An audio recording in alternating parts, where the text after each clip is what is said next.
Welcome back in. The Congressional Budget Office expects the economy to improve this year, but jobs probably won't come back for pre-pandemic levels until a couple of years. But meanwhile, what does it mean for your 401k? A lot of government spending about to happen. So what can you do to supercharge your 401k in light of that? Stewart Welch from the Welch Group joins us now from his warm fireplace lodge there, looks like. Good to see you this morning, Stewart.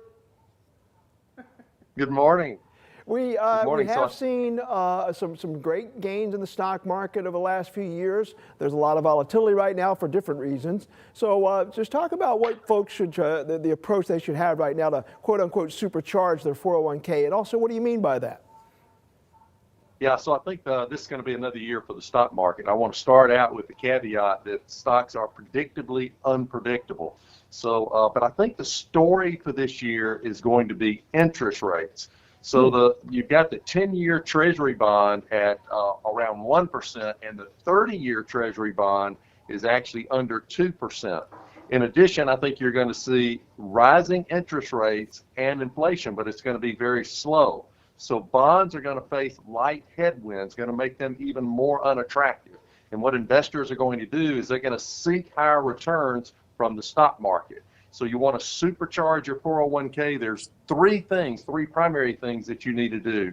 And the first one is you need to stop now and review your asset allocation. Look at your stock versus bond allocation. Okay. Number two is if you've got at least 10 years before you're going to tap that money, maybe 5 to 6 years if you're more aggressive, you want to increase your stock allocation to a minimum of about 80%. So that's why you want to do that review, increase your stock allocation to 80%. And then I think you want to decide, do I want to be in domestic stocks versus international stocks? Why is that? I think this year's going to favor domestic stocks because my expectation is you're going to see a lot of spending from the Biden administration, either through COVID-19 spending, an additional stimulus package, or you're going to see a lot of infrastructure spending.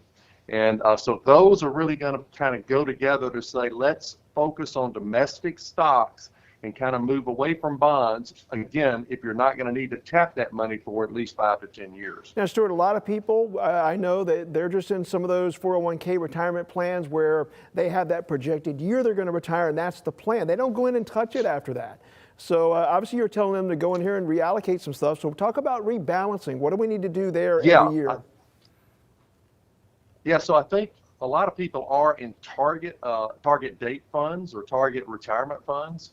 And those are kind of making those adjustments automatically for you. That's not going to supercharge your portfolio this year. You're going to need to go in and take a look at where you are in the allocation if you're in a target date fund.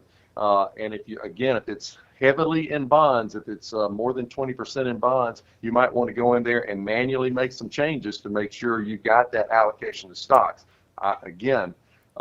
Assuming nothing crazy happens, my prediction is that the stock market's going to do well this year, and that's going to be the place to be. Bonds are going to face headwinds. They're probably going to give you more mediocre returns. So, again, do a review, supercharge your portfolio.